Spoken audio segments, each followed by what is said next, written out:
Okay, good. All right, so thanks everybody for coming. I know I stand between you and the next break, but bear with me. I think the first two talks did a great job setting up this talk. So talking about the mathematics or the theory behind graph networks and the platform that you should all use if you're interested in using graph neural networks. And that leads up to the applications, right? And so I'll be the first talk on this, and after the break, there'll be several others. I just want to say that one thing to keep in mind is that a graph is defined by nodes with certain features representing the individual nodes, edges connecting different nodes together. These edges might have features, and a graph neural network layer really is a message passing layer that aggregates information between the node features together. So you hear we talk about neighborhoods of nodes. So given a node, there's a neighborhood around it, and you aggregate information and message passing among the neighborhood. The neighborhood could be large, could be small. It could change from layer to layer. So what Peter was saying about adjacency matrices as this A matrix, that A could change from layer to layer, giving you some kind of a dynamic graph structure from layer to layer. Just keep that in mind. That's kind of the setup for what I'm going to talk about. I'm going to talk about how we use graphs for video tasks, 3 of them actually in particular.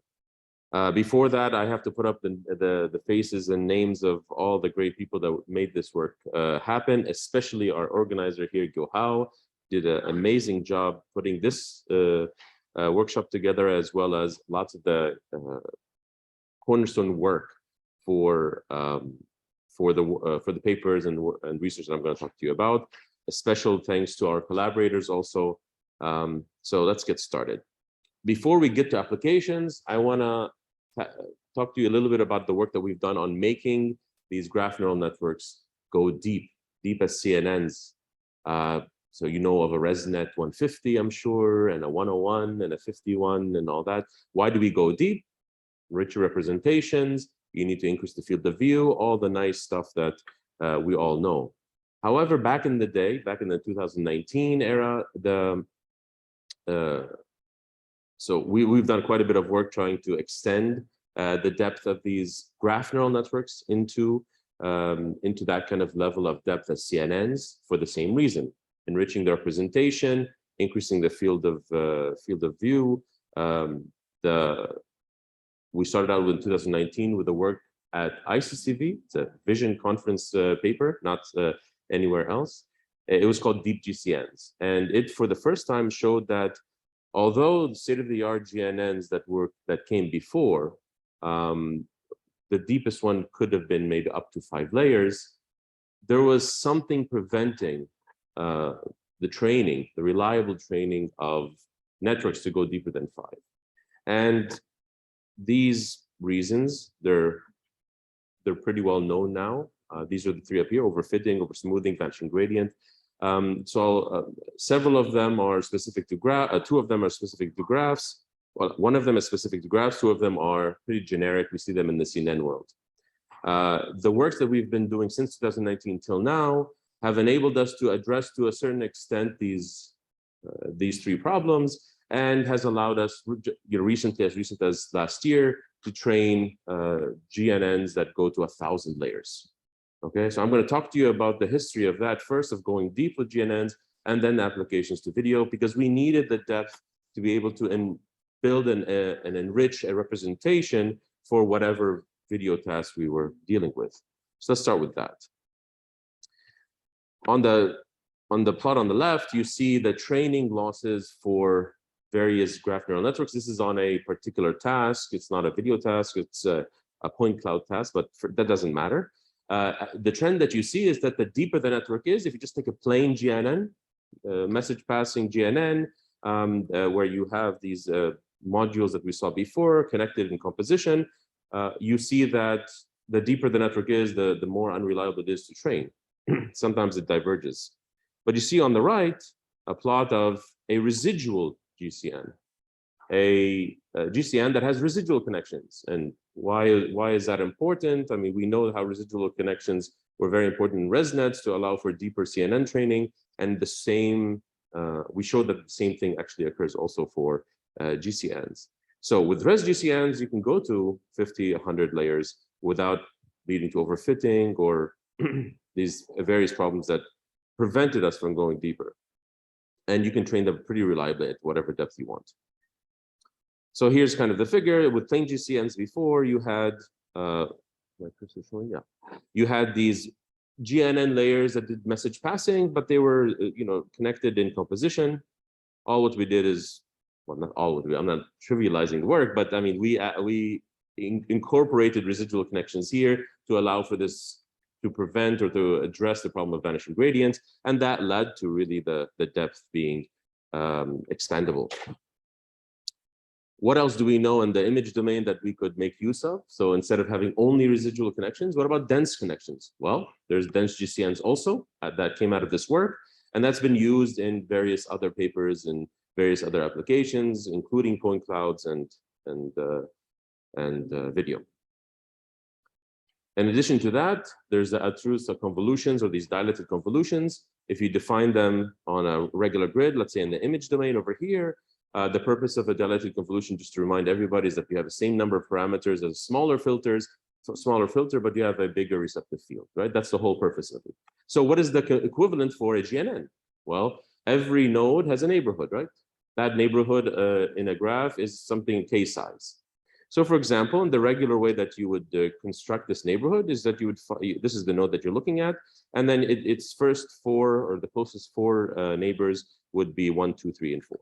So that's equivalent to like thinking about a 3x3 filter, which is just the immediate neighbors. Well, if you wanted to find the second hop neighbors, what you could do is you take the first 6 or 7 neighbors in your graph for that node, and then instead of taking the first, second, and third and then sequence, you skip. So you do 1, 3, 5, and 7. You can do this dilation in however you want. You can skip the neighbors in whatever. There's multiple ways to skip these patterns. This is just one way. So by doing this, what are you doing? You're extending your receptive field by including farther away nodes that are in your neighborhood without increasing the number of nodes in your neighborhood. So similar to the dilated convolutions in 2D CNNs. So in general, with all these kind of building blocks, you can create a DeepGCN backbone with residual connections, dense connections, dilated convolutions. They will do message passing among the nodes, and therefore they will enrich the representations of the particular nodes in the graph.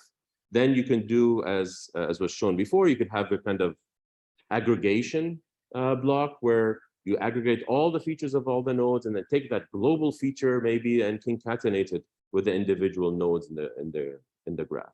So you have local features particular to each node, and then they all get aggregated somehow and get concatenated to every single node. So every node has a kind of local understanding of itself, representation, and a global one altogether. And then you can build an MLP if you want to do the dense predictions or dense predictions on the graph, let's say semantic segmentation of a graph, detection, or if you want to, for example, do a graph classification, you aggregate all the features together, as Peter was saying, and you build an MLP on top of that to classify the whole graph.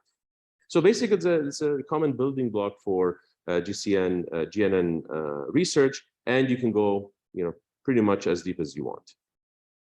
It's very popular, the PyTorch version at least, and it's in PyTorch geometric. It's also in Deep Graph library, so it's very easy to use. We made it so that we allow people to get up and running with DeepGCNs with minimal effort.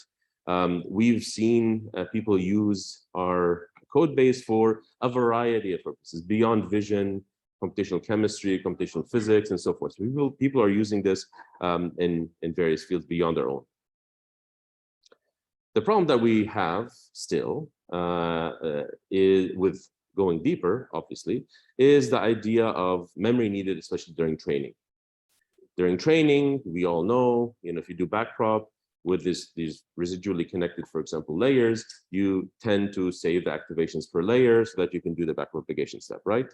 That is a problem because that blows up the amount of memory you need in training. So if there's L layers in your network, you have N number of nodes, and D is the dimension of the features per layer. Let's say they're the same in all layers. You get O of L and D memory. That could explode with bigger and bigger and deeper networks. So how do we reduce it? Well, there have been methods out there trying to batch, or not batch, sample the end nodes of the graph to something smaller, something more reasonable. So for going from n to b, where b is smaller than n, for example, you could do a sampling approach, but that doesn't really affect the L dimension at all. And so the work that was done last year was to go from LND to ND in terms of memory complexity, and that's adopting an idea from the image world on reversible residual connections. And I believe at this CVPR, there's a paper called Reversible Transformers. I think will be presented later this week. So the idea of reversibility is the idea of not needing to save the activations per layer in the backprop step. That's the idea. So this trade-off of memory with computation. And by incorporating this reversibility property into GNNs, you literally can go to 1,000 layers, okay? With a memory consumption of maybe 3 gigabytes that could run on your decent commercial GPU, right? You don't need an A100 with 80 gigabytes to train anymore. So this is kind of our most recent work on showing that depth is possible with GNNs with the particular architectures, reversibility, reversible connections, as well as the tricks of residual connections and dilated convolutions and the like. So this infrastructure is going to be what we're going to use for the particular applications. And for all of you who are interested in applying graph networks to your own applications, especially at large scale, I really do recommend that you make use of all of this work. Oh yeah, and we ranked #1 in some competitions and general graph challenges, and we were included in a State of AI report about, that said something about, how great, deep networks, graph neural networks are going to be, and how great the graph learning is going to be into the future.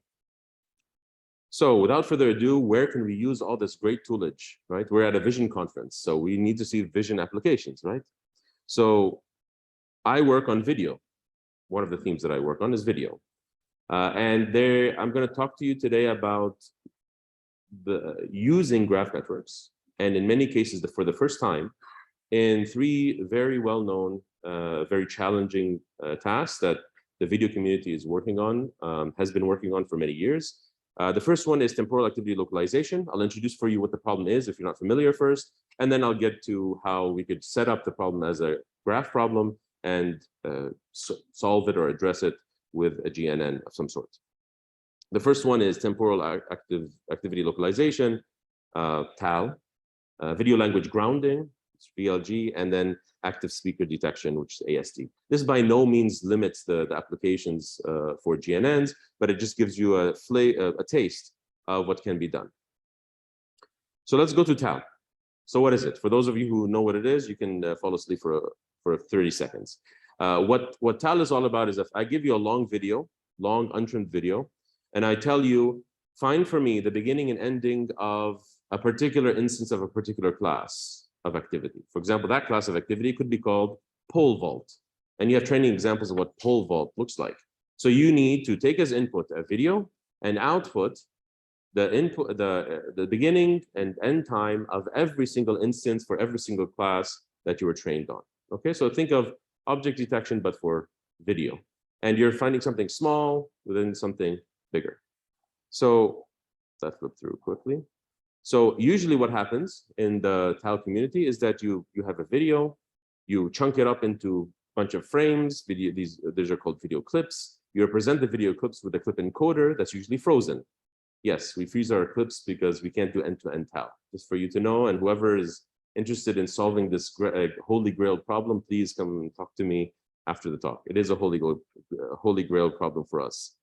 So you have a video, you splice it into small clips. Those are going to be your units. You encode them using a clip encoder, some kind of tensor feature activation, and you do that for all of the video. You get a bunch of tensors representing these clips. Okay, and then you want to build a detector on top of it. That's the point. Okay, So usually these detectors that are built don't take into account long-term context. That means the parts of the video that's over here really don't affect the parts of the video over here, usually. And so to get away from that, to make use of long-term context, why don't we just consider them as all of these different individual tensors as individual nodes in the graph? Once you have these individual nodes, you want them to message pass amongst each other to enrich representations, okay, based on how important they are in detecting particular activities. So this video now can be written down in this way, in a circular way. So here is where the video starts, here is where it ends, or here is where it ends, and then you have, this is where, let me repeat.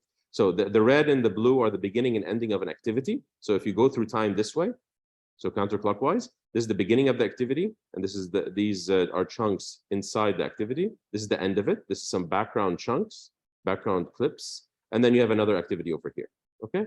And so the purpose of activity detection is to find this red and blue nodes and what is included inside. So obviously, if these are nodes in a graph, how do you connect these nodes? Simply put, if two video clips are consecutive to each other in time, they could be connected because one can affect the other in a Markovian way, right? So that's why you have connectivity between the nodes over here. So this is how time propagates, and so you have connectivity between these consecutive nodes. But also you have these edges or connectivity between nodes far away from each other, even into the background, okay? So meaning that there could be a video chunk or video clip in the background that informs what or propagates information into the action. Why is that important? Because if as a human you look at a video and I show you a part of the video and I stop and I tell you what's going to happen next, in many cases you can actually predict what's going to happen next because of this context information that we as humans leverage in understanding how actions propagate or how they follow through. So the connectivity could be in time, but also in kind of semantic connectivity, like how important are these connections in order to enrich the representations. So this is how everything was put together. Okay, so you have a video broken up into clips. Each clip is a node. So you have a node in this graph. You have two types of connectivity in this graph. Okay, one is the semantic connectivity, which is a dynamic graph created at every layer. It's basically you take the features of the nodes and you do k-nearest neighbor on the features at that layer. And so if you do that, if you do this k-nearest neighborhood search for neighbors in different layers, you might get different graphs per layer. And this is why it's called a dynamic graph. So the structure of the graph is different from layer to layer. And then you have a temporal graph, which is static. It's the same connectivity of all the nodes across all layers. Why? Because time doesn't change. You know which one's more, which one is consecutive to the other. So, and then we do it in a way that is similar to ResNext for computation's sake. That's not really a big deal here. So this layer that will aggregate information, these two different types of connectivity for the graph is called GCNext. Okay. And of course, you could compose a bunch of these with the residual connections, and it could be B of them. At the very end, so now you have a graph of the same size as the input with enriched features per node. So we're trying to do localization. So you have this big graph representing the whole video. We want to localize a subset of those nodes inside the graph, or a subgraph, that corresponds to a particular class label, right? So, we followed the kind of the mechanism for faster SNN, this idea of having a two-stage approach where you have an ROI align, which is you have some, in the image space, you have some anchors, possible proposals of where objects could be, and then you align and you aggregate the features for that proposal. We do the same thing, but for subgraphs in the graph. How do we get these subgraphs? These are temporal. I mean, because the activities that we're trying to detect have to be consecutive temporally. So we sample the anchors temporally consecutive, and that creates the proposals or anchors, and we do the subgraph align for that. So think of like faster SNN meets graph networks.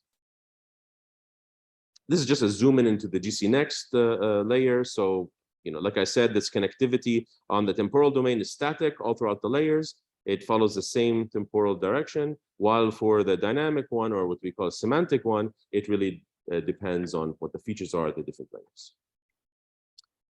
So obviously we had good results on the TAL benchmarks, and that was the first time a graph method actually was used and got good performance on this data set. What's interesting though is aside from running after SOTA performance, which we shouldn't always do, is what this graph network actually gives us in terms of understanding of how important context is to this video task. So if you take a video like this one, this is an arm wrestling video represented in this circular way. These edges that you see here are the learned edges from the dynamic graph. So for example, you see edges between video clips inside the activity and the ones in the background. That means outside the activity, meaning that there are some useful information from the background that can relay inside the activity to help you detect that activity. You take another video, same thing. It has connectivity between the foreground of it has a video that has connectivity between the nodes inside the activity and the background. So there's useful information in the background. What if we make a Frankenstein video? You take the background, the yellow nodes of this video over here, and you take the green nodes, which is the foreground of this video over here, and we splice them together. These are from different videos, probably. There's no information from the background of the video on the right that helps you with the task of detecting the instance on the left, right? So what happens? Well, because we're dynamically creating this graph based on features, it automatically just creates the edges that are most useful for detection. So what does it find out? It's best for you just to interact within the foreground or within the background. There are no cross-cutting edges between the background and the foreground, meaning in this Frankenstein video where we expect the context not to help in detection, there is no connectivity between the background and the foreground, meaning it doesn't really, it's not useful and it was learned automatically. So that's kind of the interesting insight that we got here. There's been an extension of this work in last year where in order to target shorter activities, which are very hard to localize, we can incorporate this graph idea inside a pyramid, like a multi-scale localization idea where, instead of having one whole graph at the original scale, you can downsample the graph and then try to do the detection at various levels of this pyramid. So some levels are good for long actions, some are good for short actions. And that can be seen as an extension to what I just talked about. The second activity or second task that I want to talk about is something similar to TAL. It's called VLG, or video language grounding.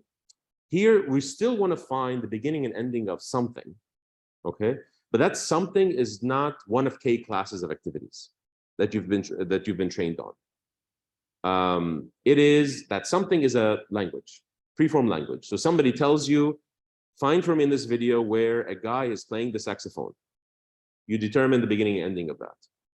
The other language query could be a guy talks about playing the saxophone. So this query is interested in the part of the video where the person is not actually playing the saxophone, it's just talking about playing the saxophone. So very different. And then the other one is about the guy plays the saxophone again. So you need to understand the language and understand where in the video you need to localize. That again is very important because it means that there was a first instance. You're not interested in that, you're interested in the next one. So video language grounding is pretty general as a localization task, but it's pretty complicated because you need to understand both the language and the video together to be able to do this. So this is not very different from grounding of objects and images and relations and images and so forth, but on the video side. So in the same way, in the same vein that we did for TAL, can we represent this in a graph way? Well, I just showed you how a video can be seen as a graph with various connectivity with GCNext. What about language? Well, language can be represented as a graph too. If you look at a parse tree of a sentence, that is a tree and a tree is a graph. So in essence, you can create a graph out of the language itself, again, maybe making use of GCNext as a building block, and then you have a graph layer that does the matching. So you have a graph that represents the video, a graph that represents the language, and then you have a matching layer that tries to do a cross attention. Think of it as cross attention between the video clips in the video and the words in the language. And then it does the same kind of localization that we saw before, similar to faster RCNN, right? So as opposed to before, we didn't have kind of this language input over here that we need to represent and to match with the video. But here in this case, we have to do that because if the language changes, the result is going to change. And by doing this matching, what we're basically doing over here is that the representation of individual nodes in the graph depends on the language itself. So that again, remember that word again, once that's in there and that is represented using the GCNext of the language, that will tell you whether certain nodes in the graph corresponding to the video should be highlighted or not. Okay, so that's it. That's just an example. All right, and of course it works very well on data sets, standard and data sets that are out there. But while applying these methods, this VLGNet on these standard benchmarks, we saw that there's some biases in these benchmarks and we need to upgrade. And so I'm going to do a shameless pitch on a work, this CVPR that's going to be presented tomorrow on a very large scale video language grounding data set that's going to be very challenging to the community, and it's going to push us forward, hopefully, with better and better techniques. Hopefully, some people will make use of the GNNs for this particular application. Last but not least, there's a third task that's very interesting in video, which is active speaker detection. This is at the cornerstone of doing diarization, doing human-computer interaction. So if the robot is in front of you and there's multiple people in front of the robot and people start talking to the robot needs to know who's talking, who's actively speaking, okay? And to do that, kind of to ground the problem, you have a video. You have a bunch of people in these videos represented by face crops. So somebody or some face tracker has been applied or face detector has been applied to the video, and that these face crops are being tracked over time. Okay, so you have short tracklets of faces where the identity of the person is the same in the tracklet. And you have audio, and these people are talking. And it's up to you to tell when somebody is talking, so if there's speech or no speech, and who is producing that speech. That's what's called active speaker detection. So it's has to do with time, temporal detection of when speech happens, and space tells you which of the, here there's 4 people, which of the 4 faces is actively speaking, if any. All right, that's the setup of the problem. Guess what? You could use graph networks to represent this problem too. So you could design it in a way that is represents the problem in the following way. So you have visual nodes in the graph. These represent those face tracks for individual faces. For example, here in this little graph over here, you have 3 faces. Therefore, you have 3 visual nodes. They happen in the same time. But they occupy different places in the frame. So these are 3 visual nodes, and you have an audio node. And there's connectivity between the visual nodes, obviously, because knowing who's looking at whom can tell you who's actively speaking, right? So if over here in the bottom one over here, over here, this is the result. These 2 men are looking, well, they seem to be looking at the woman in the center, and that's an indication that, a visual indication that this person might be the one talking. And actually, in this case, she is. All right, so there's connectivity between the visual nodes and that of audio. And since we know, because it's fully supervised, we know which of these nodes is going to be the one talking and which ones is not. So we can supervise a loss on telling like which of these nodes is the one talking, which one's not. So you have a kind of a cross entropy loss there. And you have a binary loss on the audio saying that is there speech or no speech, okay? And what do we do over time? Well, since these faces are being tracked over time, you can connect the individual identities over time, again, in a graph form. So you can have a temporal graph if you want to think about it that way. So also, I mean, this way of connecting nodes that are just of the same identity to each other, you can look at it from a dynamic point of view. So there's no reason why this node over here should only connect to this node in the future or in the past. It can connect to any of the other nodes. and you could construct a dynamic graph instead of a static graph. So similar to what we saw before with tau. So that's the graph representation. That's how we model the problem. And each of these nodes are supervised. The visual nodes are supervised to see whether any of them is active speaker. The audio node is supervised to see whether there is speech happening during this time or not. And then you have to represent the whole video over time. So this graph is expanded across time. It does very well, and it did very well in this year's competition.